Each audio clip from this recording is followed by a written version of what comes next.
Achirabanacha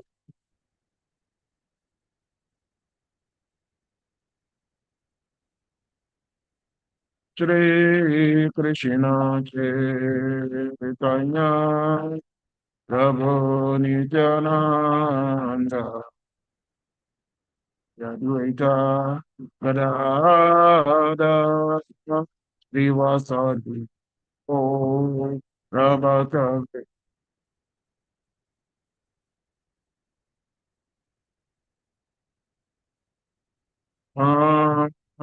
Nityananda Yadvaita Gadada Srivasadi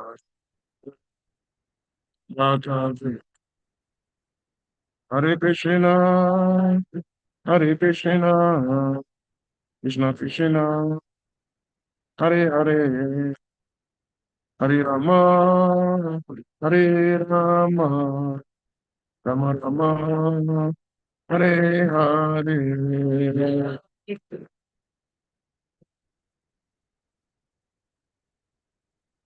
Krishna Hare Hare, Hare Rama, Hare Rama, Rama Rama, Hare Hare. Hare Krishna, Hare Krishna, Krishna Krishna, Hare Hare, Hare Rama, Hare Rama, Hare Rama, Hare Hare. Krishna Krishna Krishna, Hare Hare Rama, Hare Rama, Hare Hare. Jaya Prabhupada, Srila Prabhupada, Prabhupada, Srila Prabhupada, Prabhupada, Prabhupada, Srila Prabhupada, Guru Tse, Guru Tse, Guru Tse, Jai Tse, Guru Dev, Guru Tse, Radha Damodara, Radha Damodara, Radha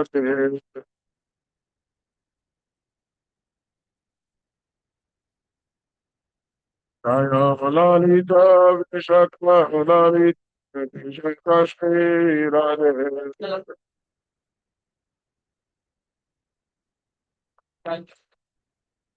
Jaya Jagannath Jaya Jagannath Jaya Baladeva Jaya Subhadra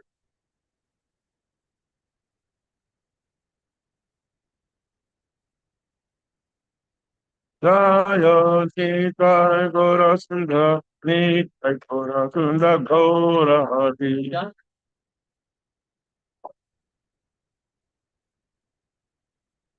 Hari Hari Hari Hari Hari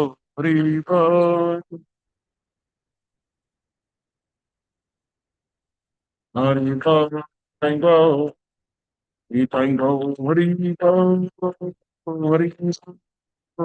Hari Tango, Hari Tango, Tango, Hail Vishnu Paramahamsa Parivraj Vichaja Stota Tarasla Shimari Divine Grace the children bring the Bhaktivedanta Swami Prabhupada Ki Jai. ISKCON founder Acharya Jaga Guru Param Guru Swami Prabhupada Ki Jai. ISKCON Nara Bhakmanacharya Vrinda Ki Jai. अनंत कोटि वैष्णव बिंद की जय श्री नामचार्य ब्रह्मचार्य श्री हरिदास ठाकुर की जय प्रेम से कहो कृष्ण चैतन्य प्रभु नित्यानंद श्री अद्वैत गदाधर श्रीवासादि गौरवत बिंद की जय श्री श्री राधा दामोदर गोपा गोपीनाथ श्याम कुंज राधा कुंज गोदान की जय वृंदावन धाम की जय मथुरा धाम की जय नवद्वीप धाम की जय अयोध्या धाम की जय नीलाचल जगन्नाथपुरी धाम की जय श्री धाम मायपुर धाम की जय श्री गीता नागरी धाम की जय हरिनाम संकीर्तन की जय Sama Vida Bhakta Vindakija, Nitai Gora Pramanande. All glories to the Son of the devotees. All glories to the Son of the devotees. All glories to the Son of the devotees. All glories to the Lord of Shri Guru Shri Gora. Om Namo Bhagavate Vasudevaya. Om Namo Bhagavate Vasudevaya. Om Namo Bhagavate Vasudevaya.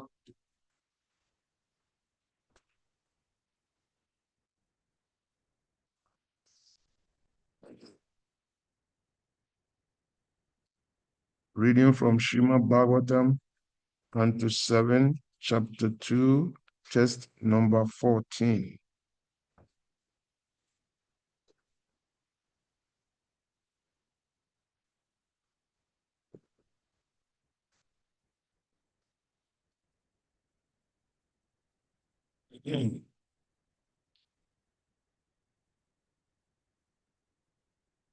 Pura Rama Rajodhyana Kshetra Rama Shramakaran Gita Bhavata Gutams Cha Dadiho Patanani Cha Ragrama Vrajodhyana Kshetra Rama Shramakaran Gita Kavata Goshamscha Dadahu Patani Cha.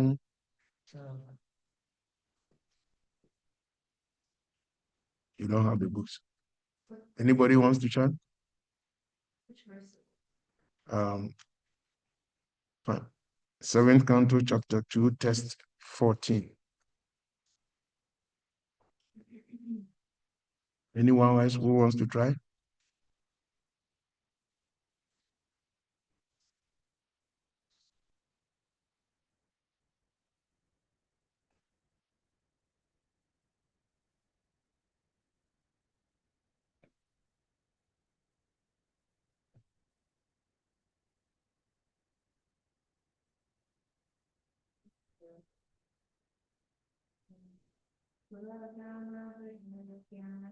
Grama Vrajodhyanam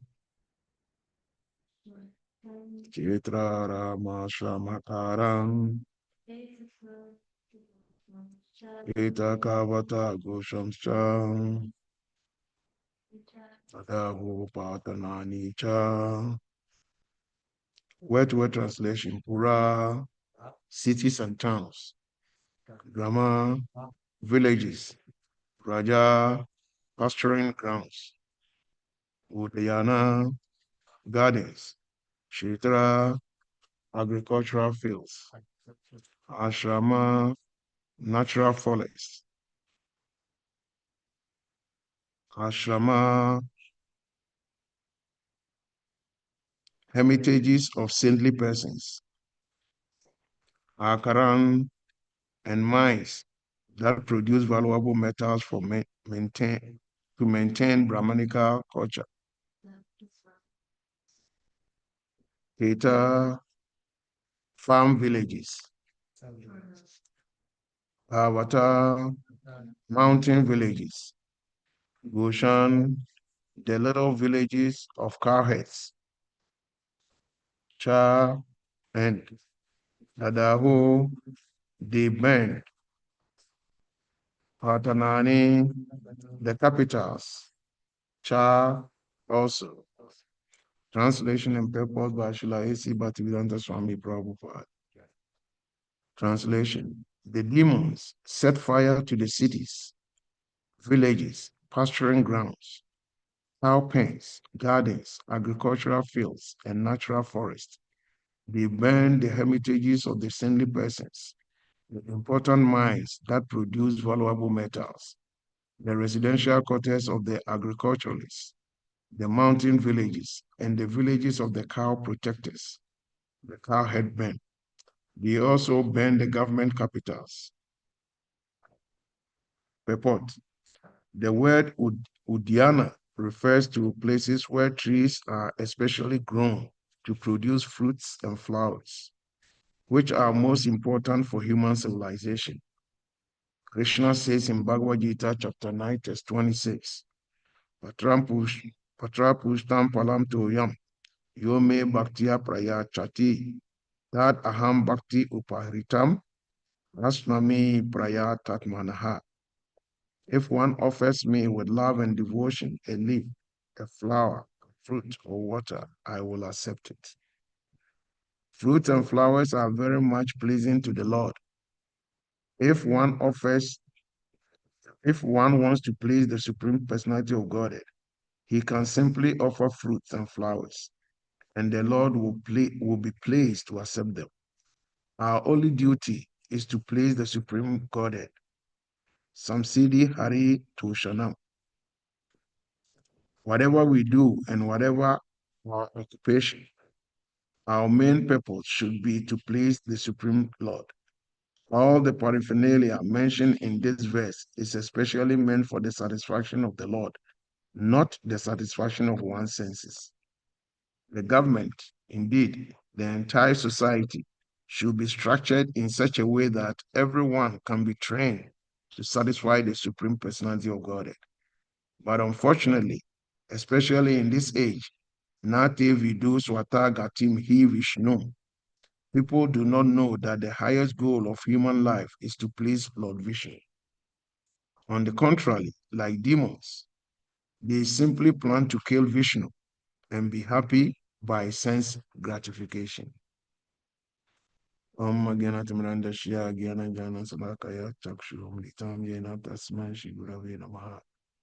Shri Chaitanya Manovistam Stapitam Nabhutale Swayam Pokramaya Dadati Swapadanti Kam. Hey Krishna Karuna Sindhu Dinabandhu Jagapate Gopisha Gopika Kantarada Kantana Mostiti. Vanchakapatarubhyascha Kripa Sindhu Bhya Ivacha Patitanam Pavanabhyo Vaishnavibhyo Namo Namaha. Namo Vishnu Padaya Krishna Pristaya Bhutale Srimati Bhakti Tirtha Swami Iti Namini. Namaste Krishna Padaya Prabhupada Shitatmani Shri Gora Karuna Shakti Bhakti Tirtha Namini. Namo Vishnu Padaya Krishna Pristaya Bhutale Srimati Bhakti Vedanta Swami Iti Namini. Namaste Saraswati Devi Gora Vani Pracharini Neva Shisha Srinyavadi Pashata Visaki. Shri Krishna Chaitanya Prabhu Nityananda Shri Advaita Gadadara Srivasari Guravatam. Hare Krishna, Krishna Krishna, Hare Hare. Hare Rama, Rama Rama, Hare Hare. Hare Krishna, Krishna Krishna, Hare Hare. Hare Rama, Rama Rama, Hare Hare. Hare Krishna, Krishna Krishna, Hare Hare. Hare Rama, Rama Rama, Hare Hare. Translation again. The demons set fire to the cities, villages, pasturing grounds, cow pens, gardens, agricultural fields, and natural forests. They burn the hermitages of the saintly persons, the important mines that produce valuable metals, the residential quarters of the agriculturists, the mountain villages, and the villages of the cow protectors, the cowherd men. They also burn the government capitals. Hare Krishna. So,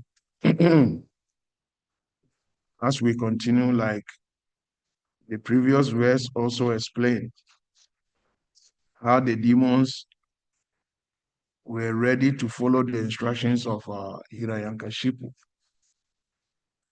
Because Hiranyakashipu's brother has been killed, Hiranyaksha, and Hiranyakashipu has determined, he has full determination to kill the killer of his brother, who is Lord Vishnu. And basically speaking, he says sometimes if you want to hurt somebody and you cannot directly hurt the person, then you choose to try to hurt the people that person loves, knowing definitely that if you hurt the loved ones of that person, then the person will automatically be affected. So that is exactly the tactics that Hiranyakashipu was developing. He ordered his demon family, all the demons, to go around. They should go to the earth planet and kill everything, destroy the villages, destroy the cities, and more especially the sages. They should go to the hermitages of the sages and destroy everything. Because he knows that these people are the ones who are devoted to Lord Vishnu. And that once they get hurt, then definitely it's going to affect Lord Vishnu. And so we say this is a perfect sign of demonic act. That if you want to get to someone, then you try to get to the beloved ones of that person. But what can we do? Hiranyakashipu is actually the perfect manifestation of arrogance or pride. In this world, like we said, there are some 6 demons that are tormenting us every day. And these 6 demons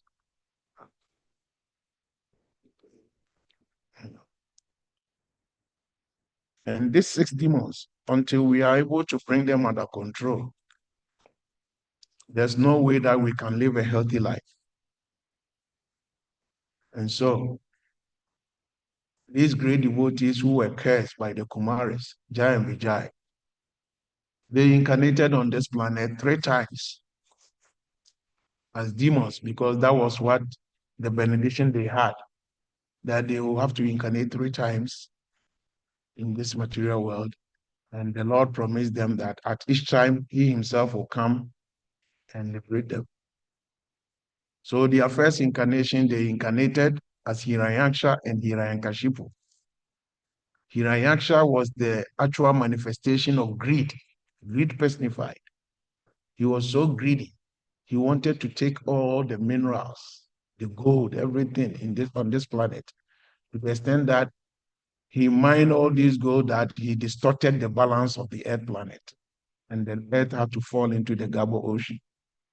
And the Lord had to appear as the Boa to save the earth from the atrocious acts of Hiranyaksha.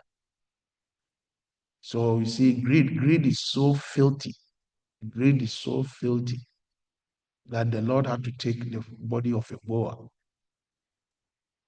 to deal with greed. So after killing Hiranyaksha, then the younger brother of greed, which is the manifestation of arrogance. If you are greedy, practically once you get everything, you grab everything, the next thing you experience is you become arrogant, you become pride, because you think you have everything, you have acquired so much. So you become very, very arrogant. And so here is arrogance, this younger brother of greed, Hiranyaksha. And because he's so arrogant, he didn't value any life. He thinks apart from himself, nothing else is important. So he's ordering his subordinates to go out, to go to the world and kill everything. The sages, destroy the forest, destroy everything.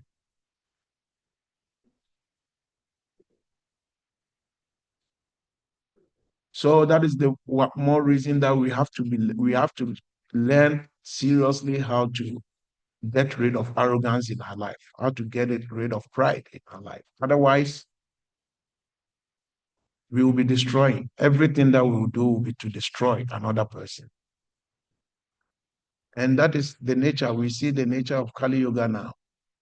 People are so arrogant. They don't care. They produce, Prabhupada was saying in the purport, how they are producing nuclear weapons in the yesterday test. The purport, how they produce nuclear weapons. knowing definitely that this nuclear weapons is detrimental to human existence, and yet they don't care. What do we care if we kill everybody? Nobody cares. Demons don't care about anything. So if you become so arrogant, that is the mentality, that is the quality that you imbibe. You don't care about life. You don't care about anything. All you care about is yourself. So Hiranyakashipu was actually displaying this quality of arrogance. And that actually is the arrogance personified. So he ordered his subordinates to go around the planet and kill everything, even including plants, forests, fruits, plants that produce fruits and vegetables. He kill everything. And in the paper, Srila Prabhupada was explaining how trees that produce fruits and flowers are very important in the life of human existence. Why? Because Prabhupada says that in Bhagavad Gita 9:26, Krishna has ordered that if one offers me with a flower, a fruit, or a little water, with love and devotion, I will accept it. So it's an integral part of our relationship with Krishna. That if even we don't have anything, just offering a fruit, a leaf, a flower, which is so available everywhere, or even a little water with devotion, Krishna says he will accept it. So Prabhupada is explaining in the purport how fruit, flowers, water is so important in the life of the existence of humans, because it's an integral part of our relationship with the Lord. But here is Hiranyakashipu ordering his subordinates to destroy all these things. This is how demonic, how demons do. They are always into destroy. So Hiranyaksha and Hiranyakashipu have incarnated as greed and arrogance. Then as we go on reading, their next incarnation, they came as Kumbhakana and Ravana. Kumbhakana and Ravana. Ravana came as the personification of lust, and Kumbhakana came as the personification of ignorance. Ravana was so lusty that he wanted to grab everything, including everybody's wife. And Kumbhakana was so ignorant that he could sleep continuous for 6 months. Sleep. Because one of the symptoms of ignorance is what? Is sleep. And the Lord himself had to incarnate to deal with them. So we can see how powerful these demonic qualities are. Greed is so powerful that the Lord himself had to incarnate to kill greed. Arrogance is so powerful that the Lord himself had to incarnate to kill arrogance. In a very special way, half man, half lion form, to be able to deal with arrogance. Lust is so powerful that the Lord has to incarnate in a very special form that to be able to defeat, what do we call it? Lust. So the Lord had to come as a perfect king.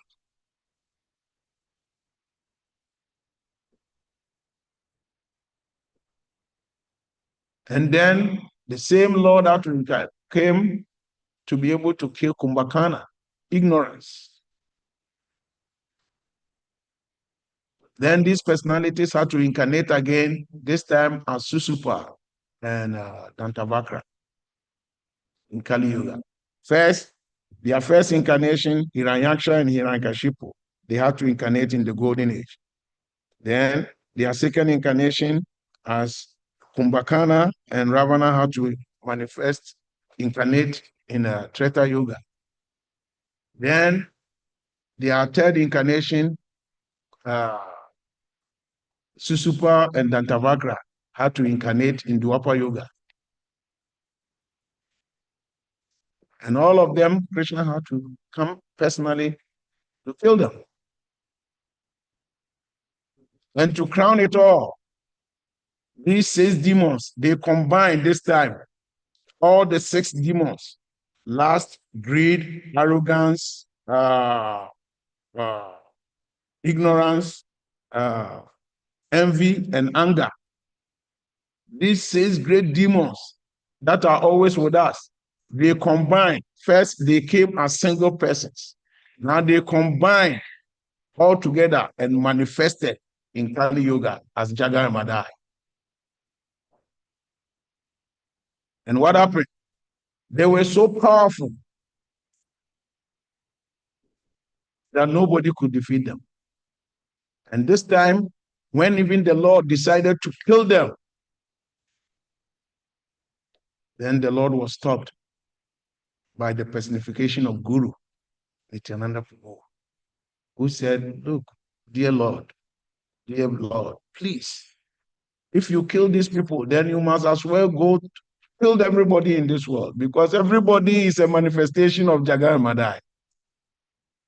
So please have mercy on them. And Lord Chaitanya said, okay, I have mercy on you. I bestow my mercy on you. And so he gave them the power of the holy name. He gave them back the Maha Mantra. Hare Krishna, Krishna, Krishna, Hare Hare. Hare Rama, Rama Rama, Hare Hare. He gave them the Maha Mantra. And what did the Maha Mantra do to them? The Maha Mantra killed the demons within them. They did not kill their personality. They killed the demons within them and transformed them from these 6 powerful demons to become what? Pure devotees of the Lord. So that is the power of the Maha Mantra. Instead of killing the demons, the Maha Mantra has the power to transform the demons to become pure devotees. That is the special mercy of the Lord in his incarnation in the form of his holy name. And that is why the holy name in Kali Yoga is so powerful that whosoever shall mention these names, he said, you will be saved. And so we should take the holy name as our what? Our partner, because the holy name is so powerful that it can kill all these 6 demons within us and transform the demons to turn into what? Devotees, pure devotees of the Lord. And that is why we don't have to joke with it. So in Kali Yoga, all the scriptures emphatically put emphasis on calling on the holy names of the Lord. And that's why it says, Harinama, Harinama, Harinama, Eva Kivalam. Nasti, Nasti, Eva, Nasti, Eva, Gati, Anyata. In this age of hypocrisy and quarrel, where there is the prominent manifestation of these 6 demons, there is no other way, except what? The calling of the holy names of the Lord. And the Bible also says the same thing, that whosoever shall call on the name of the Lord shall be saved, in Romans chapter 10, verse 13. And he repeats the same thing in the Acts of Apostles, chapter 2, verse 21. That during the end times, things will be so difficult, but whosoever shall call on the name of the Lord shall be saved. Then in the Psalms, Psalm 113, verse 3, he says, from the rising of the sun to the setting of the sun, you should call on the name of the Lord. And the Quran also gives us the same emphasis. Surah 17, verse 110 is also say that all beautiful names belongs to Allah, and whosoever shall call on these names shall be saved. So what are we waiting for? Everything has been made simple for us. All we need is our tongue to chant the holy names of the Lord. Hare Krishna, Krishna Krishna, Hare Hare. Hare Rama, Rama Rama, Hare Hare. And once we chant like that, the chanting will open our hearts for us to understand that it's not our duty to destroy fruits and vegetables. It's not our duty to destroy flowers and water. We should preserve them, because if we offer these things in loving in love and devotion to the Lord, then it will enhance our ability to get closer and closer to the Lord. It will kill the arrogance in us so that we will not destroy these things.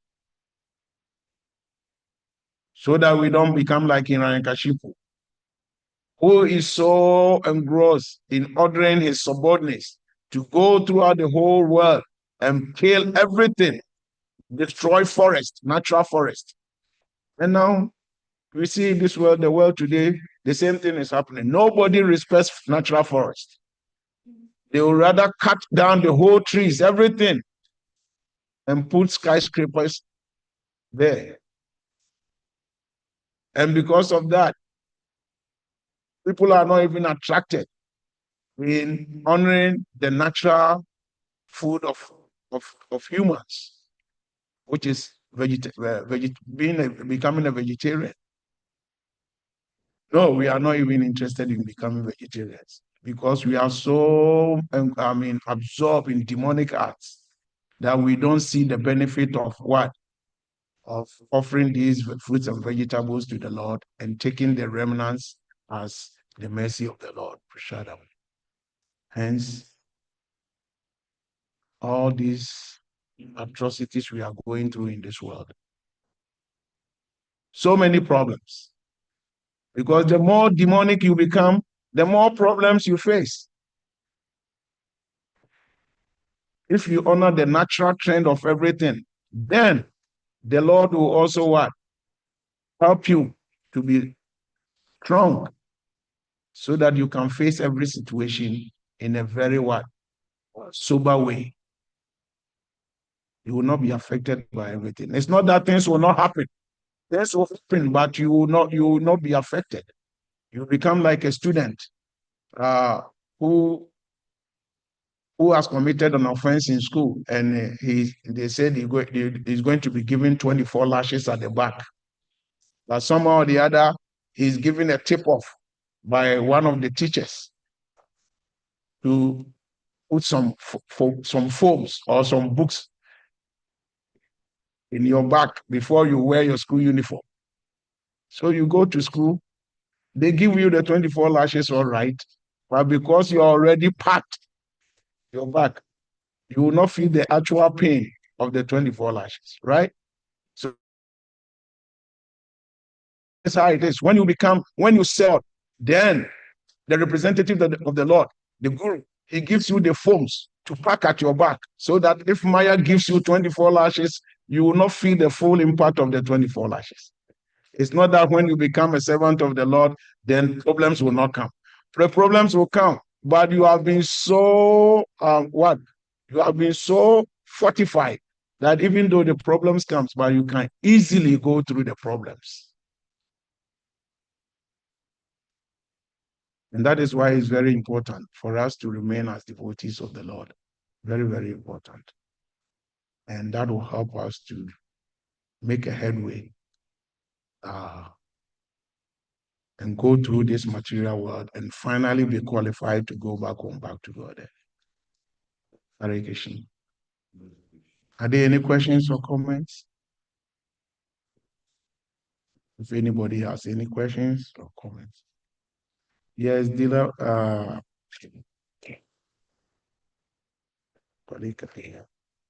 I think for the benefit of those on the internet, you have to speak in the microphone so that they can hear your question. How do I get this thing up? Give me a minute. Okay.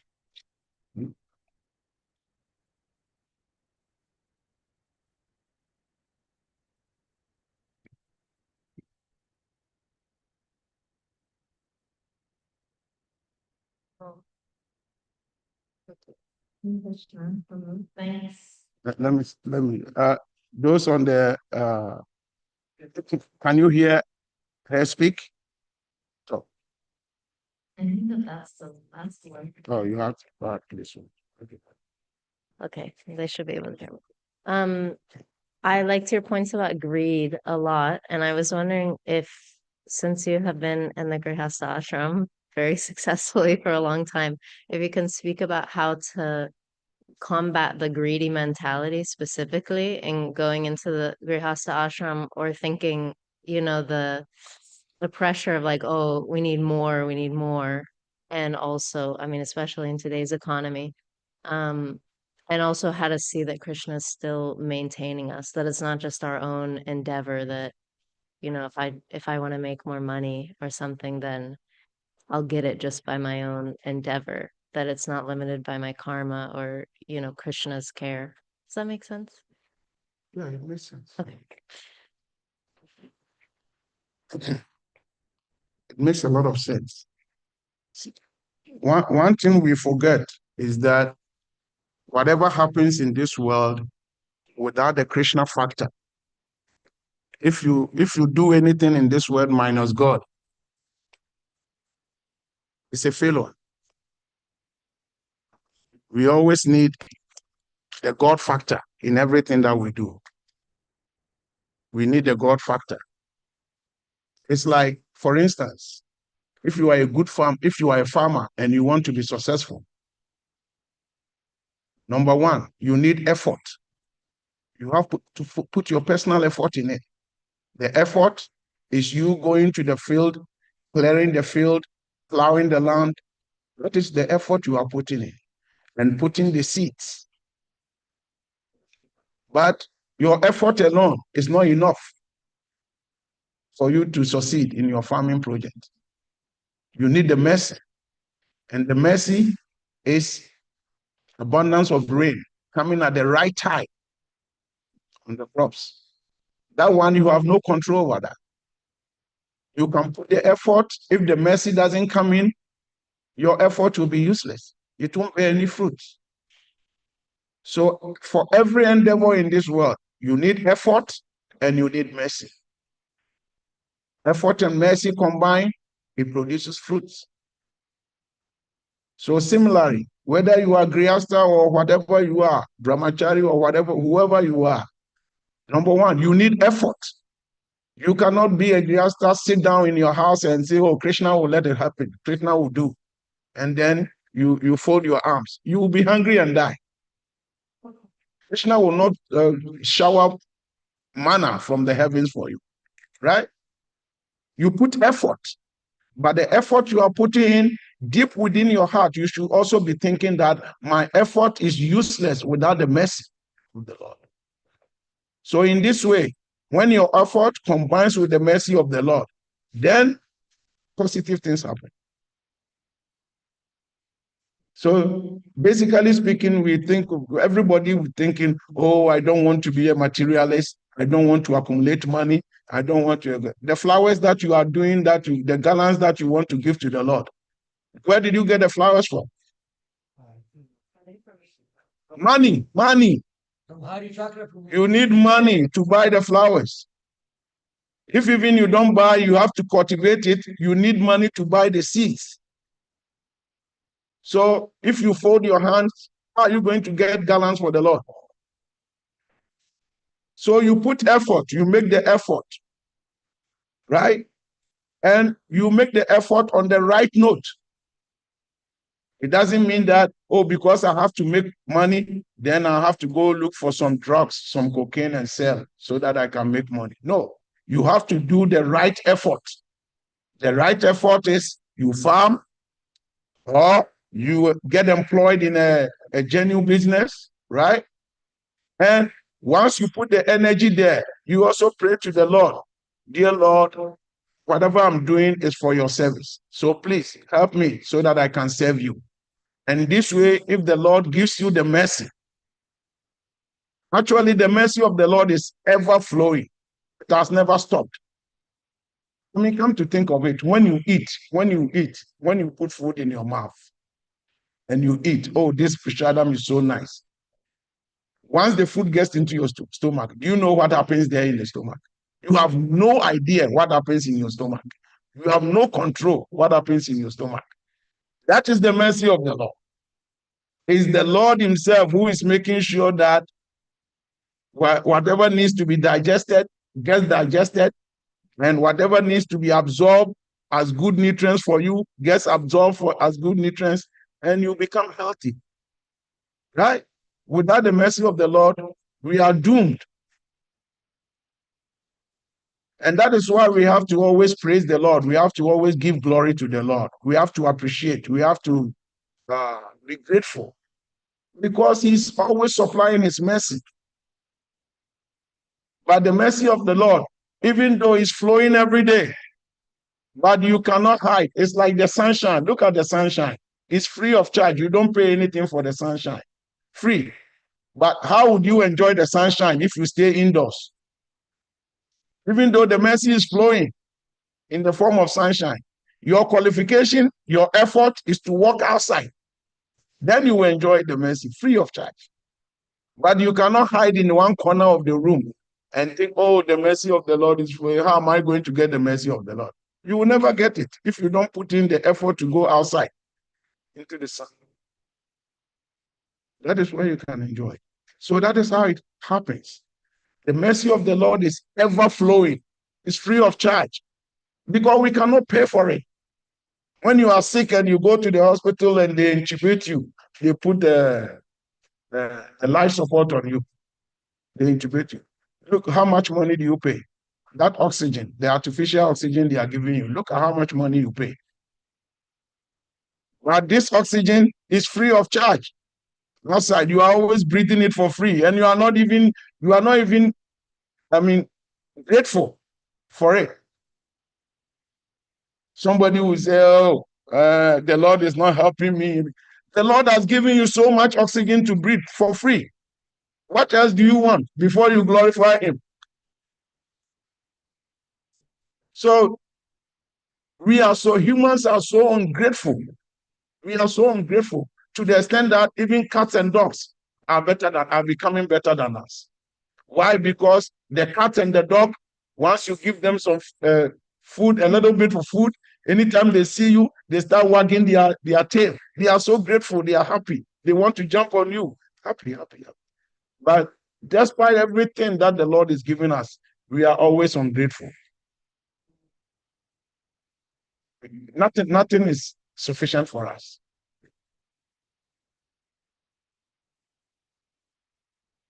Do I make sense? Yeah. Humans, we are so ungrateful to the extent that you pray to the Lord, oh Lord, now that I have become a devotee, please, Lord, now I need one single room, toilet and bath, one bedroom apartment. If you give it to me, please, it will be sufficient for me. And that is all that I need. Then the Lord gives you a one bedroom apartment. Sooner or later, your prayer will change. Oh, dear Lord, if I get a 2-bedroom apartment, then the kids can sleep in one room and I will sleep in another room. In this way, I will be very happy.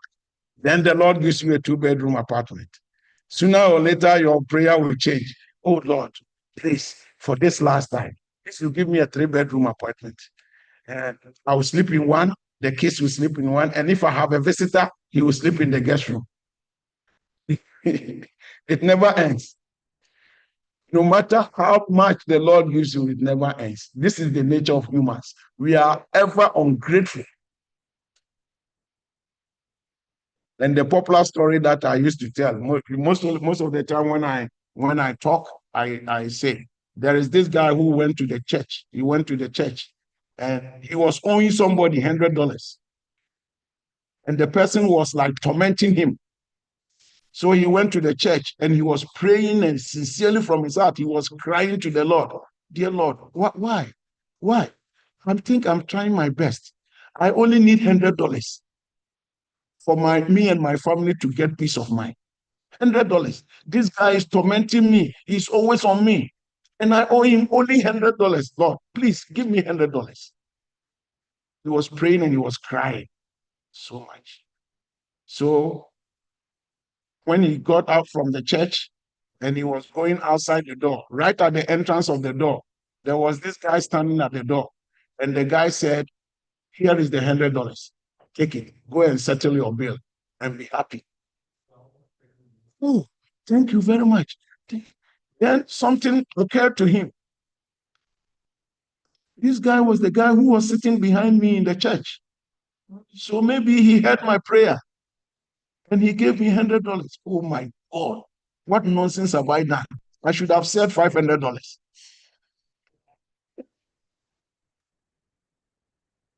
So now, even though he's gotten $100, he's still not happy because now he's thinking, oh, I was stupid. I should have said $500. Maybe this guy would have had $500 and give me $500. Right? That is the nature of the human body, mind. And it's not a matter of trying to control your desires. If anybody tells you that you can control your desires, no, that is not true. Because Arjuna asked Krishna in Bhagavad Gita 6, he says, Krishna tell Arjuna, control your mind. And Arjuna said, oh, Krishna, how can I control the mind?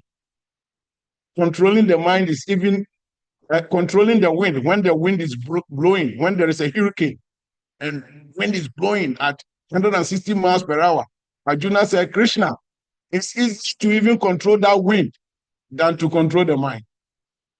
And Krishna didn't disagree. Krishna said, yes, it's true. But with constant practice and determination, detachment, you can do it. Constant practice. And what is the constant practice?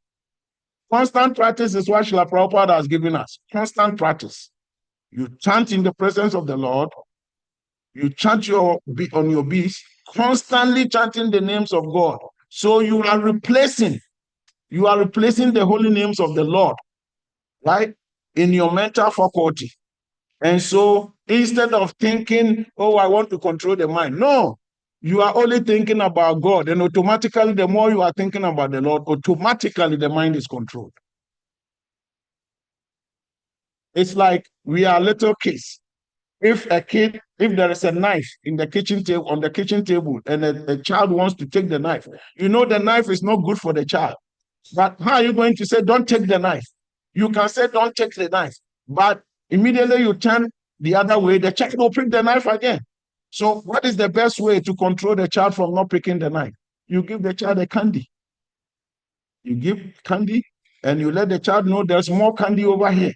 So the child is so attracted to the candy that he completely forget about the knife. Completely forget about the knife. So we have to replace our desires, our lower desires, with higher taste. And once we replace our lower desires with higher taste, we automatically forget about the lower taste. That is the way of existence. Replacement. And that is why we've been taught to chant the holy names of the Lord. Because constantly, if you chant the holy names of the Lord, there come a time in your life that everything you are doing at the back of your mind, you'll be hearing the names of God ringing in your head, right? And once you get to that level, you lose taste for unnecessary things. So we have to learn how to replace our lower taste with higher taste. Other than that, we will become like, if you want to suppress your lower taste, it becomes like you have a bucket full of water and you are pushing a ball under the water. Immediately it slips out of your hand. What happens? It comes back. So you cannot suppress your taste. You have to replace your taste, your lower taste, with higher taste. Did I answer your question? Thank you. Any other questions? We still have some time. What time is Guru Puja? 80 greetings. On the poster, it said 8:30. So we still have up to 8:30 to talk. All right. All right. So are there any more questions?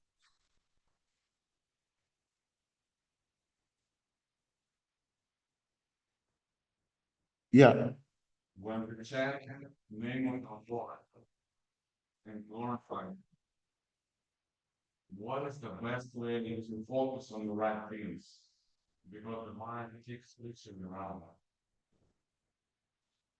The question somebody is asking those of you on the Zoom, he says that when we chant the holy names of God, what should we focus on? Because even though we might be chanting, but the mind will be flickering here and there. So what should be our focus whilst we chant? Number one, your main focus is sound vibration. Sound. You've been to school before. When we were in school, sometimes you are given some passage to memorize it, right? The easiest way to memorize something is to say it aloud. You recite it. Well, I remember when we were doing economics, they give us one thing. They said the law of dimension of things. So we were supposed to chew it off head. We memorize it. So we take the book and be reading the law of dimension of things. It's a system where, after a certain point, successive application of equal amount of a variable factor of production to a fixed factor of production produces less than proportionate returns. You recite it, but the more you recite it and hear your voice, the easier it sticks into your mind. So similarly, when we are chanting the Maha Mantra, the more we recite and hear our voice, we should meditate on the sound that we are producing. Hare Krishna, Hare Krishna, Krishna Krishna, Hare Hare, Hare Rama, Hare Rama, Rama Rama, Hare Hare. The sound vibration should be our point of focus. So the more we try to hear our own voice, gradually it distracts us from our environment, right? And so if our meditation on the sound becomes very focused, then the sound will personify, because the name of God is not different from God. And that's why in the Bible, Romans chapter 10, verse 13, he says, whosoever shall call on the name of the Lord shall be saved. He repeats the same thing in Acts of the Apostles, chapter 2, verse 21. He says, towards the end times, things will be so difficult, but whosoever shall call on the name of the Lord shall be saved. And he repeats the same thing in the Quran. He says, all beautiful names belongs to Allah, and whoever meditates on these names of Allah shall attain paradise. So the chanting is so important, but you must absorb yourself in hearing. So you do two things at the same time. You chant and you hear. So by constantly chanting and hearing, you gradually get yourself absorbed in the holy name. And when you become fully absorbed in the holy name, gradually the holy name will take form in your mind's eye. Right? And the form of the deities, the deity forms of the Lord also is very important, because sometimes you look at a particular deity and you become so attracted. Somehow or the other, you become attracted to the deity of that particular deity. So you can also focus on that deity whilst you are chanting. But for your focus to be very like pinpointed on a particular deity, you must absorb yourself in hearing the voice, your own voice. What you are saying is very important. So when we are chanting, we should absorb ourselves in hearing our voice, what we are saying. Hare Krishna, Hare Krishna, Krishna, Krishna, Hare, Hare, Hare, Rama, Hare, Rama, Rama, Rama, Hare, Hare.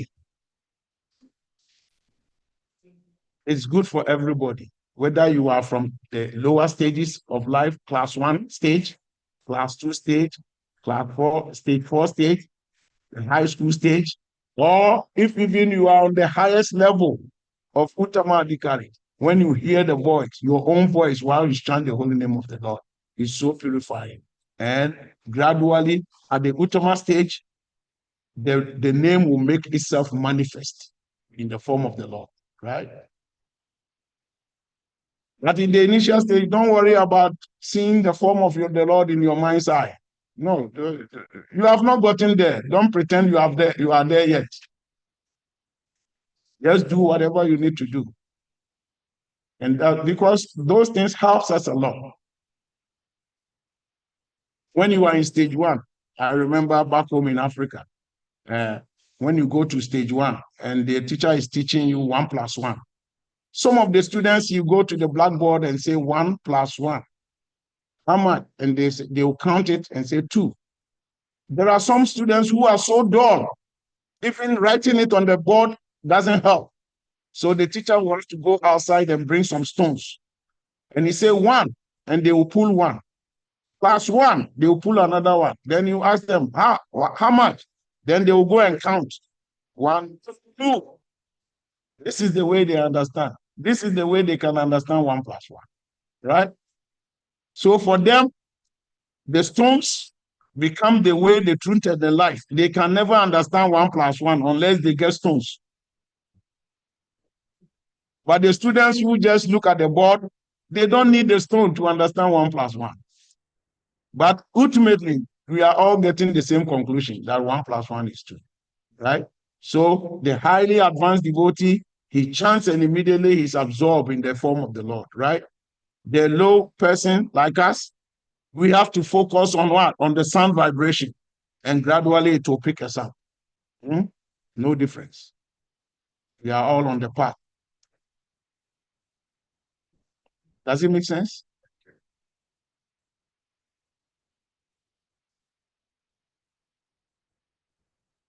So these demons that are in our heart, these demons, we all have them. Don't think you are okay. Lust, greed, arrogance, lust, ignorance, anger, and envy. They are deeply embedded in our hearts. It's there. We all have them. As long as we are in this human form, they are there. But we need the mercy of the Lord to transform them. In the previous ages, the Lord had to incarnate, kill them. But in this Kali Yuga, the Lord incarnates to transform them. In the form of Chaitanya Mahaprabhu, he transformed these demons to become pure devotees. So that's why it's very important for us to focus on chanting of the holy names of the Lord, because there is the only means that can help us what? To transform these demons within our heart into becoming what? Pure devotees. Then we can love each other. Other than that, we will be saying it. It will just be lip service. Oh, Prabhu, Hare Krishna, Prabhu, Prabhu, how are you? Everything is wonderful, Prabhu. Yeah. Then immediately we turn around. That guy, who does he think he is? He's always thinking that he's the best. Get out. But if you have actually gotten the transformation, if these demons have actually been transformed, then the Prabhu you are saying you actually meant it, means it. It comes from your heart. Ooh. Because you are seeing some deeper, higher qualities in this person, right? And you want to imbibe that quality that he has to help you advance, because you are being sincere, you are being genuine. But as long as we harbor those 6 demons in our heart, we can never be genuine. We will just be pretenders. Right? We don't have to be pretenders. We have to be sincere, genuine people. Because being a pretender doesn't help. Krishna says in Bhagavad Gita, what is the verse? He says that if you withdraw your senses from the object of the senses, but you deliberate on them, you are a pretender and you deceive yourself. Right?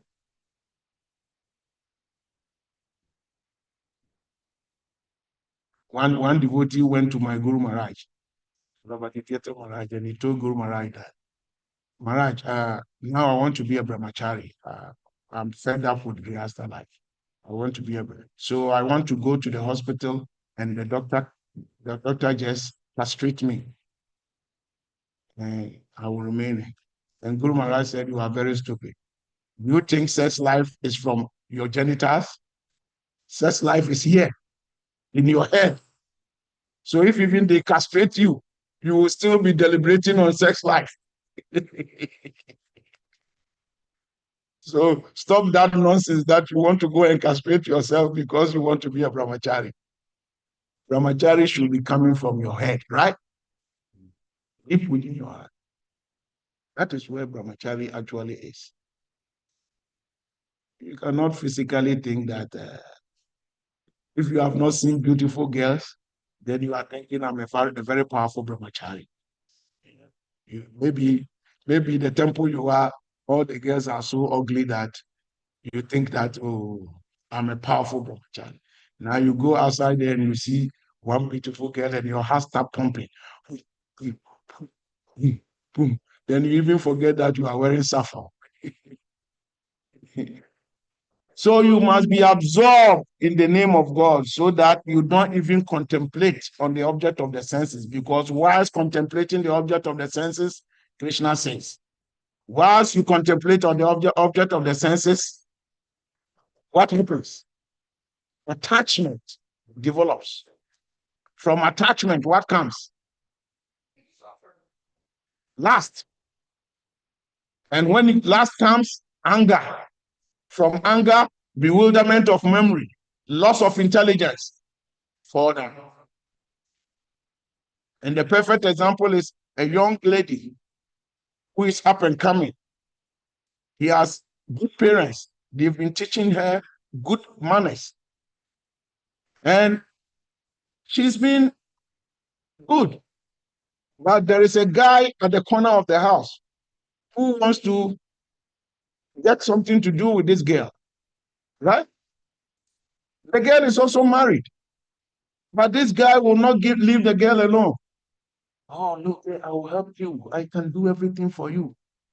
Now, this girl goes to town for window shopping. He's looking at the clothes. He sees one beautiful anarchally dress. Oh my goodness, this dress is beautiful. Gee. And you know the price of the anarchally? $200. But looking at the income of the husband, she cannot afford that anarchally. But my God, this dress is beautiful. So whilst contemplating on the beautiful anarchally, whilst contemplating on this beautiful dress, what happens? Attachment develops in the heart. Oh, I wish somebody gives me this dress. Oh. Then just as she gets out of the store, he meets this guy who has been pestering her the corner. The guy says, oh, so what is going on? Are you not you are not responding to my approaches? What's going on? Immediately, the contemplation on the dress comes to the mind of this girl. The girl is, because the content, immediately she developed lust, right? The content, attachment. She develops attachment. Oh my God, this is the opportunity to get this dress.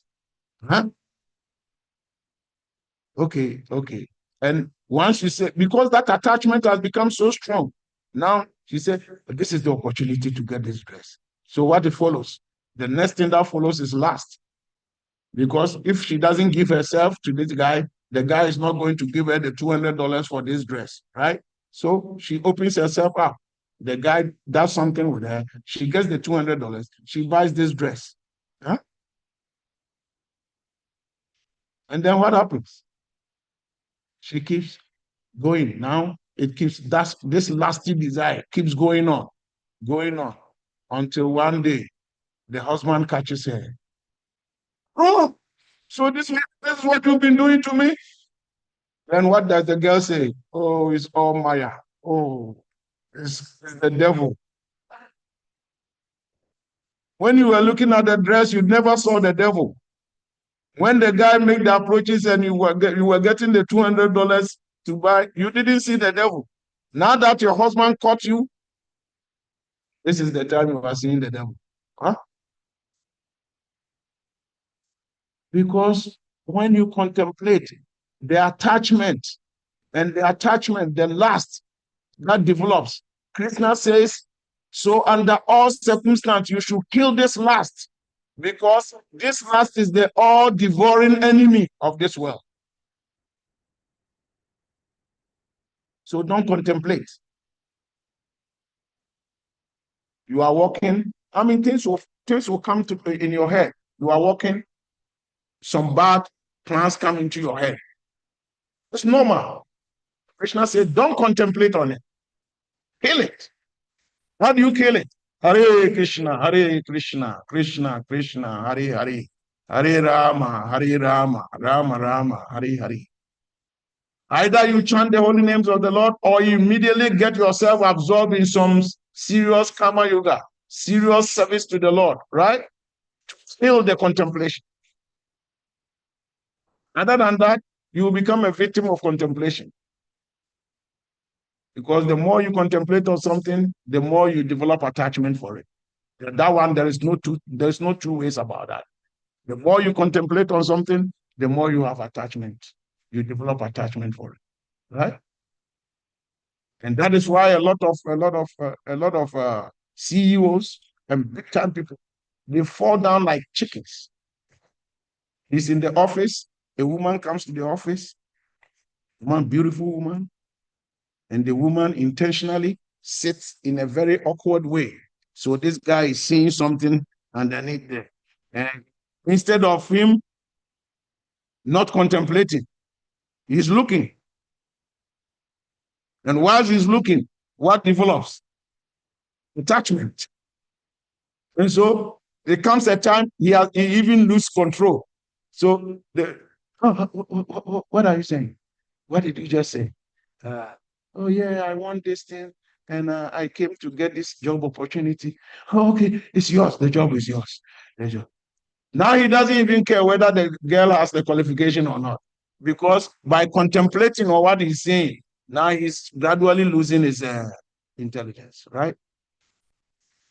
At the end of the day, who suffers? All of us in the company will suffer, right?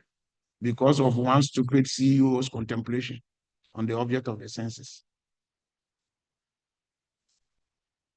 Right? So Prabhupada, you see, that is why we should always be very grateful to Srila Prabhupada and our gurus, because he has given us a system that can help us not to contemplate. When the contemplation comes, he has given us a system where we can kill it right from the root, the beginning stages. Right? Now somebody's hand is up. Whose hand is there? Who's I've not been looking. Is it Kumari Gopi? Oh no. I didn't see a hand. It's not. Did I see your hand up, Kumari Gopi? No, Prabhu, just listening. Thank Okay. you. Okay. All right.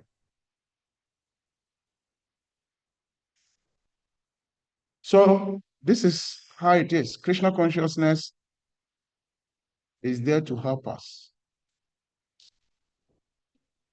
Wherever we want to serve the Lord is available. Huh?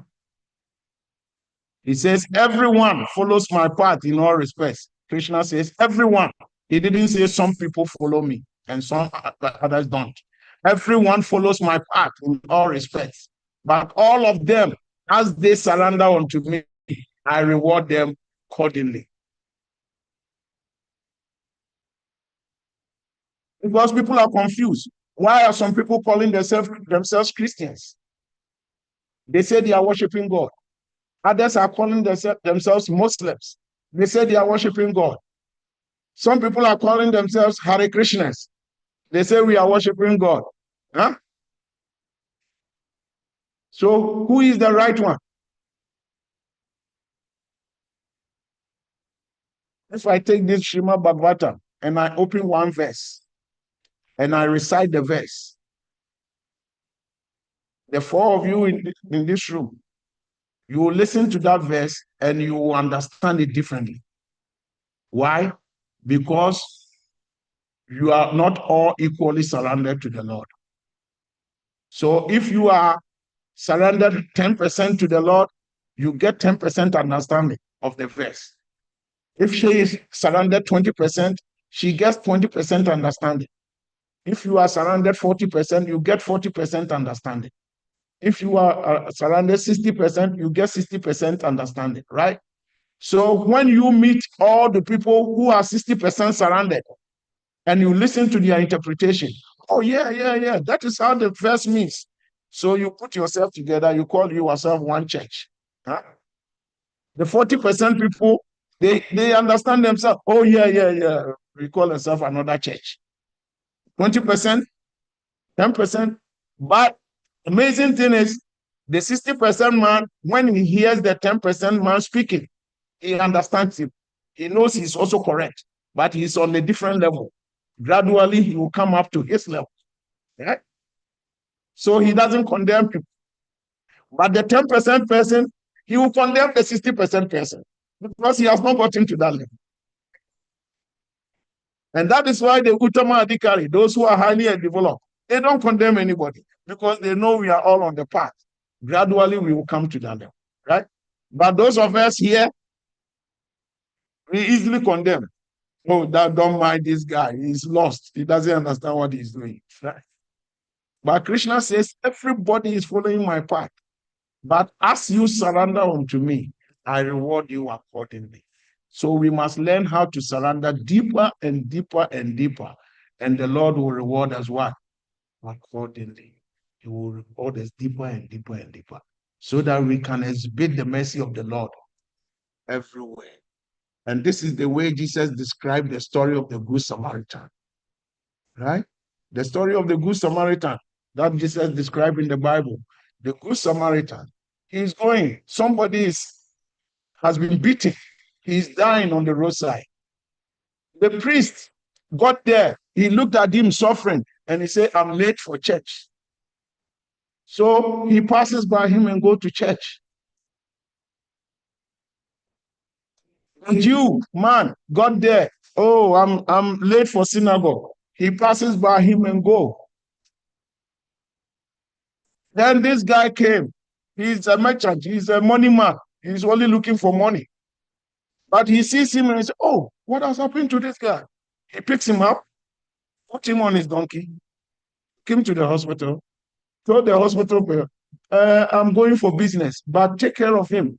Here is a deposit. When I'm coming back, if there's any extra expense, I'll come and pay. And he did that. And after that, Jesus asked, of the three people who passed by that guy, which of them is considered his neighbor? Which of them? The priest, the Jew, or the money man, the one who is looking for money?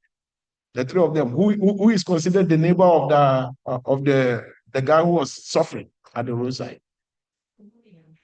The money man. He is not even talking about God, nothing. The money man. He's only thinking of his money. But he is the true neighbor, that person. So sometimes we get ourselves so much in thinking, oh, I'm a devotee, and we lose the focus. We cannot even help somebody. We cannot even help somebody in need. And we are calling ourselves devotees.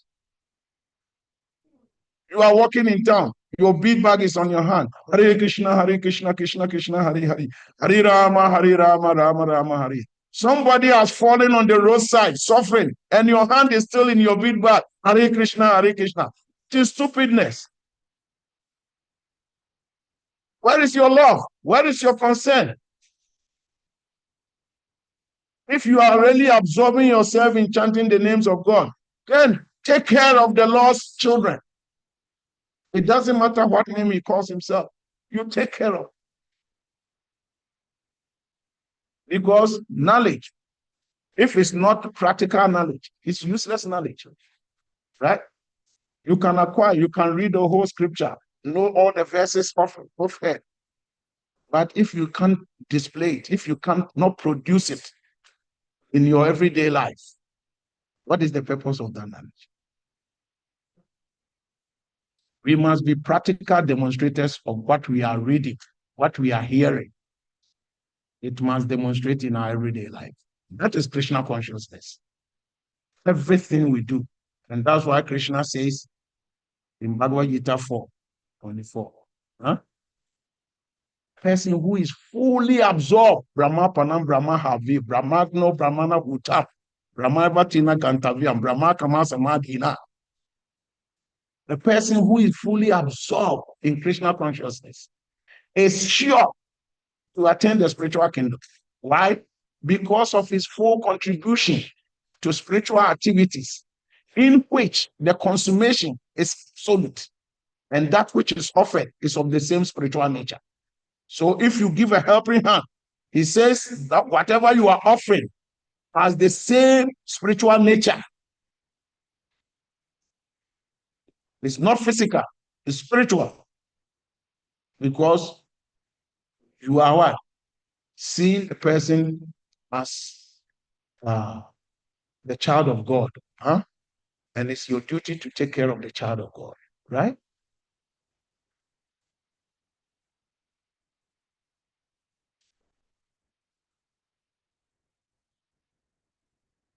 Am I making sense? Good. Any more questions?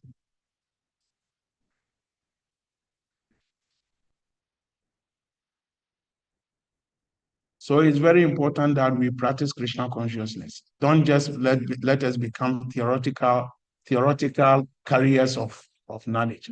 Srila Prabhupada was so successful. You know why? Because Prabhupada was practical demonstrator of Krishna consciousness. He showed love. Prabhupada goes to some place, he doesn't see one devotee, and his first concern is, where is this devotee? Oh, Prabhupada, he has blooped, he's gone. What? Go and get him. Bring him. And once they bring the devotee, Prabhupada will embrace him. Oh, I'm sorry we didn't treat you nicely. I'm sorry. I'm so sorry. Forgive us. Right? And immediately, love of God will pop up in the person's heart. That devotee will never go again. Because of that love, that concern that Prabhupada shows. Now you are here. You are saying you are a representative of Prabhupada. One devotee wants to leave. Oh, let him go. Srimati Radharani is kicking him out. Leave him, let him go. You are not concerned.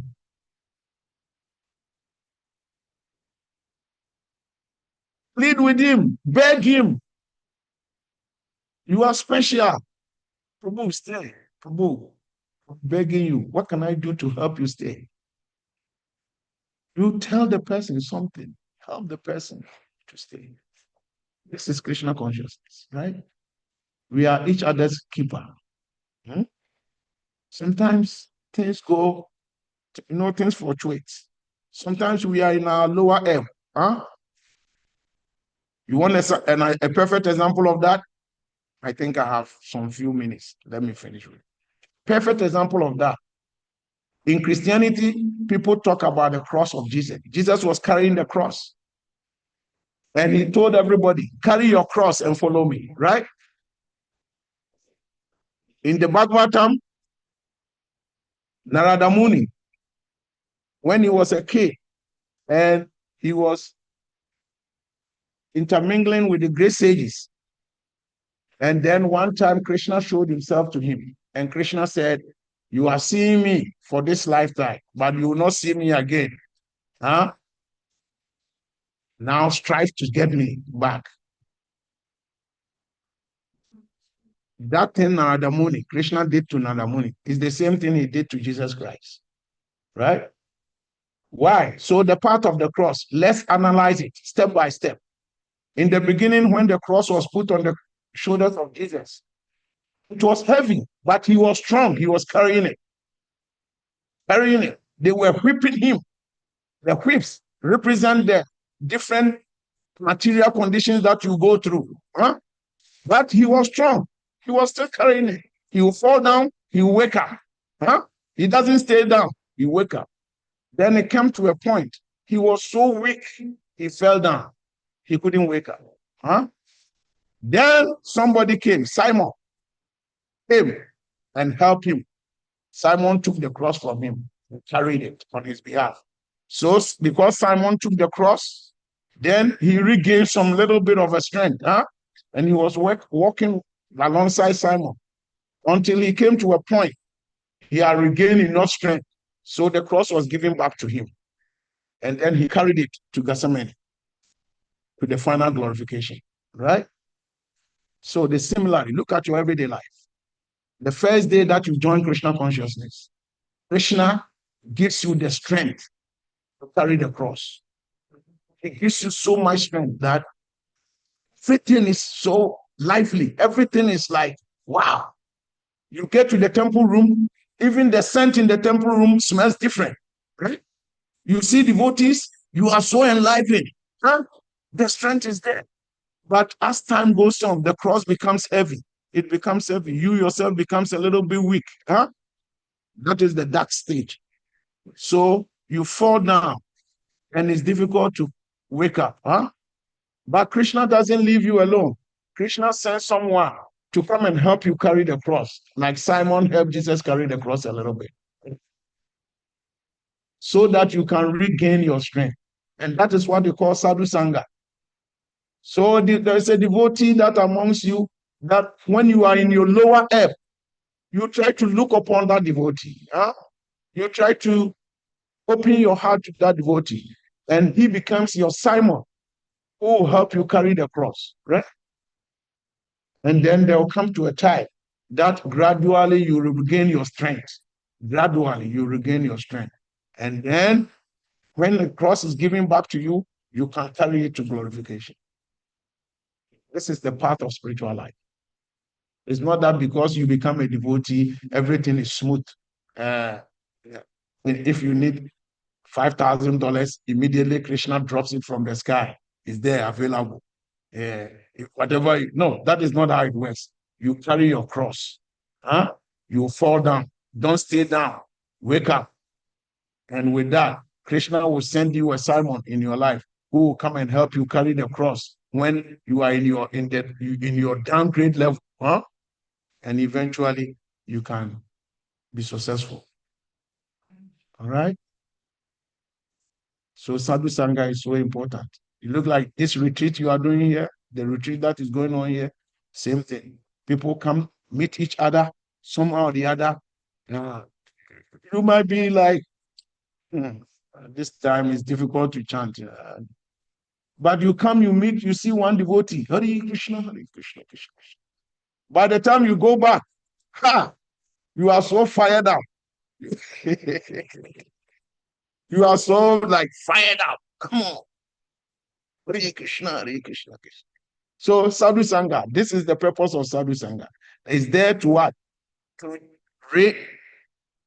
generate our interest in the process. And eventually we can become very successful on our spiritual path, right? So Krishna consciousness is very nice, very, very nice. But you must understand it in its right perspective, right? Other than that, you become like, oh, why am I suffering? Why don't you have to suffer? You are in this world and you are asking, why am I suffering? You are like somebody who says, I want to go to Africa, but I don't want to see a black body. Is that possible? I want to go to Africa, but I don't want to see any black body in Africa. Is it possible? Africa belongs to the black body. You are going to Africa and you don't want to see a black body. It's not possible. Material world is the kingdom of problems. And you have come to the material world and you say, I don't want problems. Is it possible? So as you are going to Africa, you should first make your mind that definitely you are going to see black bodies. So I will have to learn how to live with black bodies, right? So similarly, once you are in the material world, you should make your mind that this is the world of problems. So I'll learn how to live with the problems. Right? You can't be here and be thinking that there's no problem. Then you are not in the material world. You have to be in the spiritual world. No problem in the spiritual world. No, that's right. But here, no. Problem is here. Problem is here. And that is why even the Nitya Siddhas, the powerful gurus like Prabhupada, they come here and they go through the same problems. But they live it to as an example for us to what? To be able to emulate. So that when it happens to us, we know it's there. But Hare this is Krishna, the way Prabhu. Prabhupada did it. Somebody's hand is up. Oh, okay. Who is that? Lila Kishore. Prabhu. Okay. Lila Kishore Prabhu, you can ask your question. Hare Krishna. I was just thanking you for such an amazing class and such actionable bhakti, and thinking about our hearts and how you said we can't do anything without Krishna, and thinking about these 6 demons. And when you said greed is so filthy, and I was thinking about the Lord Jesus when he cast out demons from a person, and he said, well, now your heart is clean, but it's your responsibility to fill it with bhakti and to keep it clean, or they're going to come back, and more than that are going to come back, and it's going to be a bigger mess than it was before. And so that we can't do anything without the mercy of the Lord, but then we also have our responsibility. And I loved it when you said you can't just sit in your house and say, well, Krishna will do it all for me. It's like, no. And there's a Christian saying, the Lord will not do for me what I can do for myself, but he will give me the mercy to be able to carry those things out. So just, it was such a practical class, and I just appreciate it so much. And I love it whenever I'm in your class, because you, again, you tie it all together, and just having the mercy that someone may have 10%, but you don't condemn them, you love them. And by loving them and being an example, maybe you bring them along, and maybe the next time you see them, they have 15%. And so this is like, it's just amazing. So thank you so much, Hari Chakra, for this class, and for giving me so many things to walk with today, to really practice today. And then may we all just try to be as pleasing to Krishna. May we have the mercy of Srimati Radharani to find a way to be pleasing to the Lord, and for our hearts to be hospitable for Paramatma, because that's Paramatma's residence. The demons don't belong there. We have to get our hearts clean, because we have to invite and be pleasing to Paramatma. Hare Krishna. Hare Krishna. Time is up for deity greetings. Tantara Srimad Bhagavatam ki jai.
Srila ki, Srila ki, Anand Pradhoti Vaishnava Vrinda ki, Islam Vrinda ki, Charya Sthapur Shakti Swami Vrinda ki, Vetse Go Shri Krishna Chaitanya Prabhu Nityananda, Shri Advaita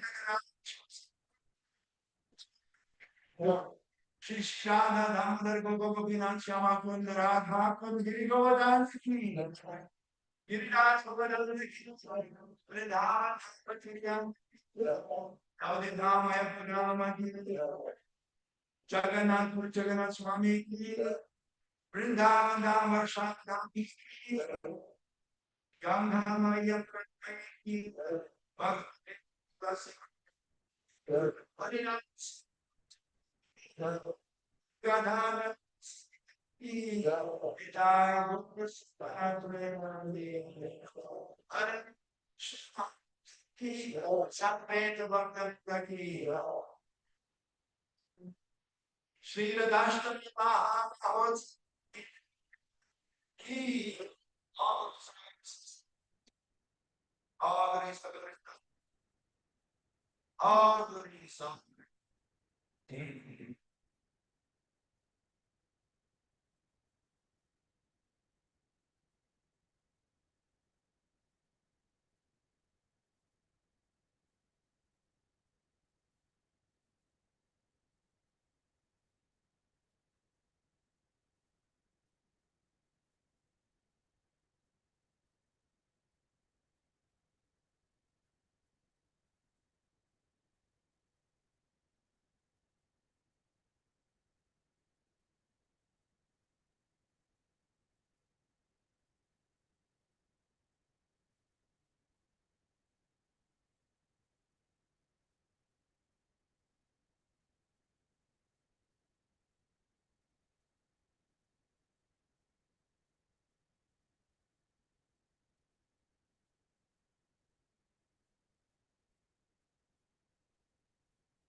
So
I like how we got to, so we went to that area and kind of well.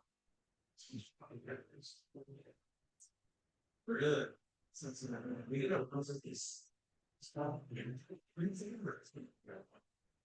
You got people, there's stuff.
I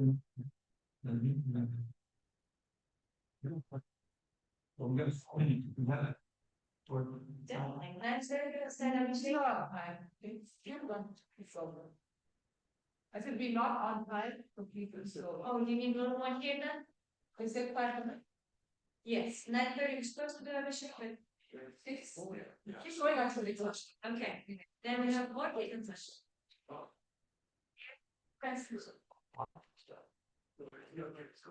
yeah. Just keep me steady. I don't need more. Who is the Shuddha Bhakata? Do you have to tell me the song? Shuddha Bhakata. Oh, this is something that's. The song also is here.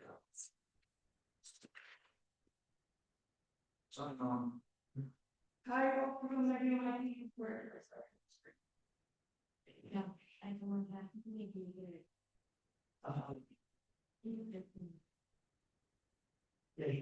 Oh, paper book or something. Yeah, that's. Yeah, that was a little bit. Still working. Paper is so. Trees.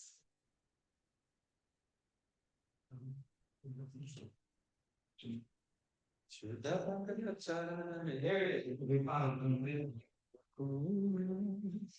the Lord's Spirit of your devotees is in your city. This is a song by Bhagavatam. Beautiful. Poetry, devotional poetry. Thus, the Lord's Spirit of your devotees are unloosened in devotional service. While serving the right things is just to bring the benefit and the root of the tender river of the unbelieving. I observe with great care of the privacy and judgment and the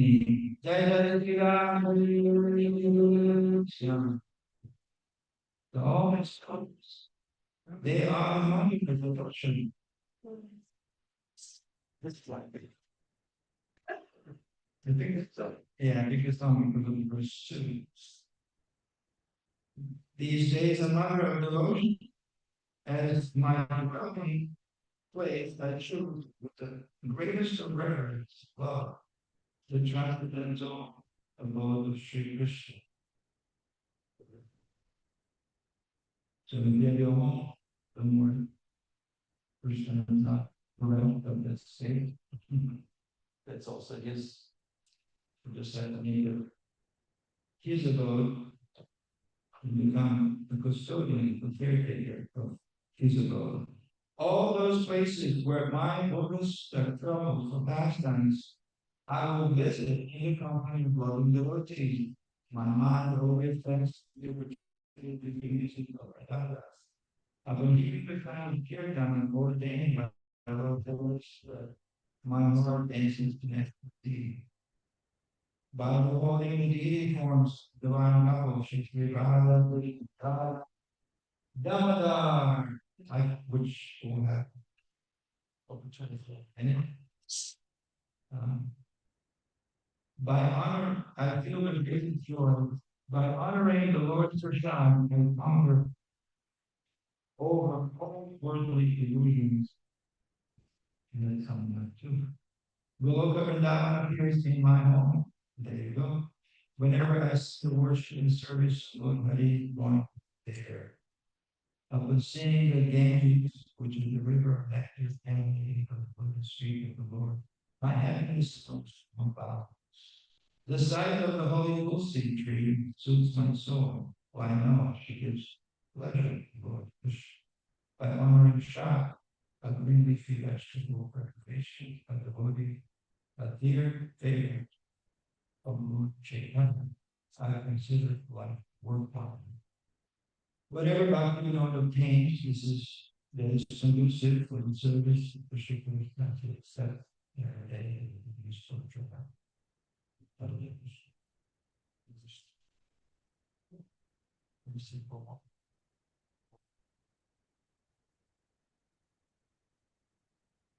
Who wants to say one? Oh, you're bored? Yeah. Right, let's read. Simple Spanish. And so ladies.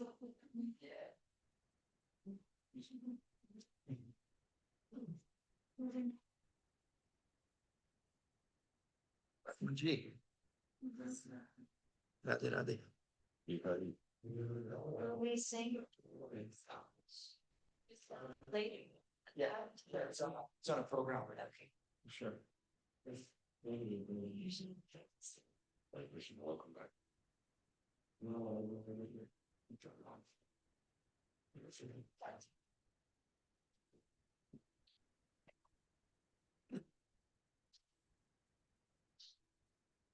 Just seal the heavy.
Again,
Everybody remember.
Jaya Radhe Jaya Radhe Jaya Radhe Jaya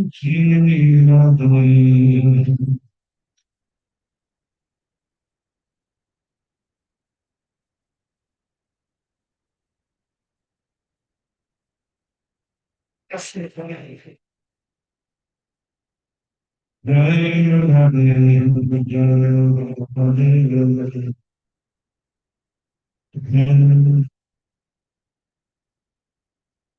Shri Radhe.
Right, I think that's better than you're going to give a class with an even version of the deal, the one good here for them, and something very much the necessity of even that great thing, so you enjoy that.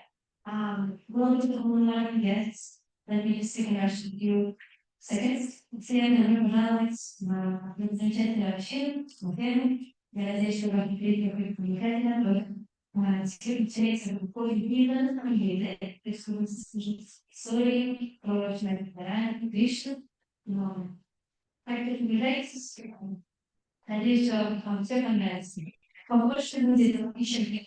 Is a same task with the only so we will have lecture for us now. Then we'll be working. These things, activities. Express feelings, expression rather than work than planning rather than and when I look on having said question I read by Red Women and he really looks really much. And rush to the interview, we have to stay there, I even say we have